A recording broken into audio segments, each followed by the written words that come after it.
트럼프 행정부의 통상전쟁은 아메리카 퍼스트라는 구호 아래 시작됐습니다. 그러나 미국도 자국 내 산업과 소비자에게 피해가 전가된다는 사실을 깨닫고 최근에는 전략을 수정했습니다. 이 사례에서 우리는 깨닫습니다. 상대가 거칠게 나올수록 냉정하고 전략적으로 대응해야 합니다. 국익은 감정이 아니라 치밀한 계산 위에서 세워져야 합니다. 이제 대한민국은 과거와 다릅니다. 반도체 배터리 분야에서 세계적인 경쟁력을 확보했고 방산과 조선업 역시 전략산업으로 성장했습니다. 뿐만 아니라 우리 대한민국은 베트남 전쟁부터 우크라이나 전쟁까지 미국의 안보 전략에 지속적으로 기여한 국가입니다.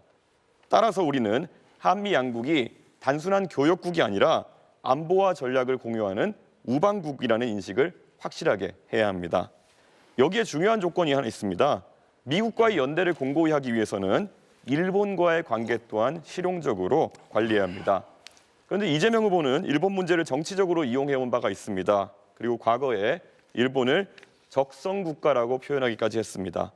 이런 접근으로는 외교 안보의 복잡한 전략 환경을 감당할 수 없다고 생각합니다. 지금 대한민국에 필요한 것은 감정이 아닌 국익, 선언이 아닌 실행입니다. 그것만이 대한민국을 글로벌 위기 속에서 지켜낼 수 있습니다. 네, 이재명 후보 공약 발표하시죠. 네, 트럼프 대통령이 취임하면서 국제 경제 질서가 요동치고 있습니다. 물론 그 트럼프 취임 이전에도 이제 국제사회가 이미 자국 중심주의, 보호무역주의로 회귀하고 있었지만 트럼프 취임으로 인해서 이게 극단화된 것 같습니다. 특히 관세 정책을 통해서 이제 우방국까지 상당히 높은 강도의 압박을 하고 있습니다. 지금 당장 대한민국의 수출 기업들이 곤란을 겪고 있습니다. 그리고 지금 당장 미국과 관세 관련 협상을 해야 됩니다. 저는 이 협상에 있어서 가장 중요한 원칙은 국익 중심이라고 생각합니다. 미국도 요구하는 게 많겠지만 그걸 반드시 100% 관철하겠다는 것은 아닐 것입니다. 또 우리가 맨 먼저 나서서 서둘러서 협상을 조기 타결할 필요는 없을 것 같습니다. 일본도 미리 하겠다는 입장이었다가 지금 좀 선회하고 있습니다. 중국도 마찬가지로 강력하게 부딪히다가 상당 정도로 타협을 했습니다. 섬세하게, 유능하게 이 사태를 잘 준비해야 되겠다는 생각이 듭니다. 대책으로는 이 통상협상을 잘 하되 향후에 수출 시장이나 수출 품목을 좀 다변화할 필요가 있을 겁니다. 특히 경제 영토를 넓히기 위한 외교적 노력이 각별히 필요하지 않을까 생각이 듭니다. 그리고 내수 비중을 이제는 좀 서서히 높여가야 되지 않을까 그런 생각을 하고 있습니다. 자세한 것은 좀 이따 좀 말씀드리겠습니다. 네, 김문수 후보 공약 발표하시죠. 네, 지금 트럼프 대통령과 이 관세 협상부터 여러 가지 한미 간의 현안 문제를 협상을 해야 되는데 트럼프 대통령과 협상에서는 가장 중요한 점이 신뢰입니다. 서로 믿을 수 있을 때만이 이 한미 동맹을 더욱 강화할 수 있습니다. 가장 트럼프 대통령과 저가 가장 우호적인 관계, 여러 가지 신뢰적인 관계가 형성되어 있습니다.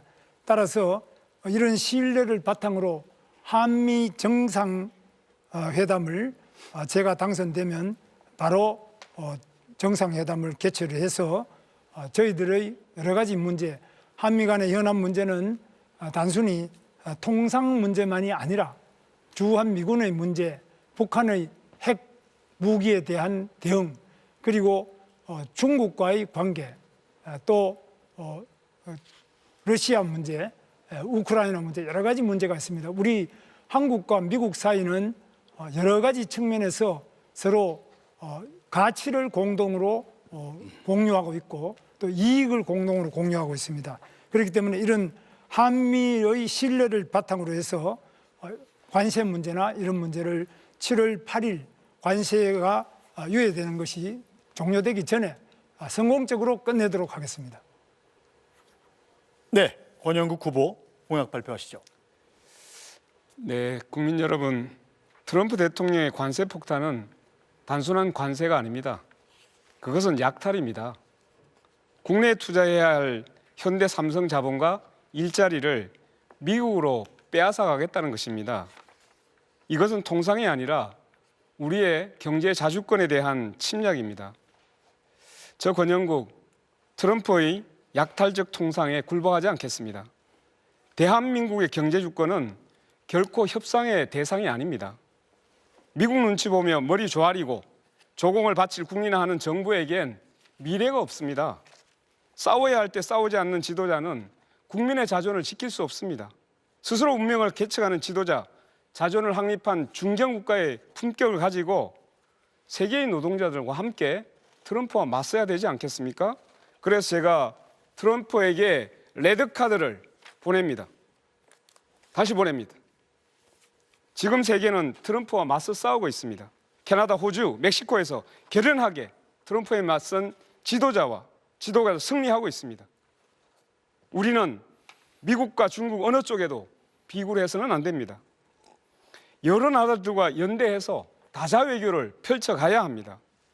경제 주권과 민생을 우선해서 반도체, 배터리, 에너지 전환, 기후, AI, 바이오 등 국가 산업의 초석을 다지겠습니다. 사람 중심의 경쟁력을 세우겠습니다. 네, 후보들의 공약 들어봤습니다.